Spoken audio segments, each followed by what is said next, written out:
कोटगुल्ला से टोक चौदल की तरफ और बाबा मियाँ शख्तौर की तरफ जाते हुए एक बड़ा ज़बरदस्त सा नज़ारा मैंने देखा है। ये एक नदी है जिसमें बारिश का पानी तो आता ही है, लेकिन यहाँ पे कुछ चश्मों का पानी भी आता है। और इसके बैक पे जो इसका सोर्स ऑफ वाटर है, वो सारे ज़मीन से उबलते हुए चश्मे हैं। कुछ चूँकि मैं रास्ते के बिल्कुल साथ हूँ और आगे जाना ज़रा मुश्किल है, तो कुछ एक आध सोर्स का मैं आपको नज़ारा करवाता हूँ कि किस तरीके से पानी चश्मों से निकलकर थोड़ा थोड़ा करके इसमें जा रहा है।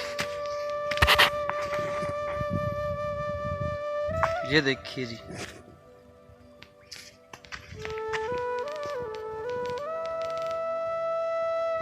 ये एक चश्मा है छोटा सा जो उबल रहा है और पानी इससे थोड़ा थोड़ा निकल के उस नदी में जा रहा है। आगे और भी बहुत सारे चश्मे हैं जी। ये भी इस तरीके से ऊपर आप देखें तो पानी थोड़ा थोड़ा नीचे आ रहा है। ये छोटे छोटे जो हैं वो पानी रिस रहा है यहाँ ज़मीन से थोड़ा थोड़ा और एक पूरी नदी बना रहा है।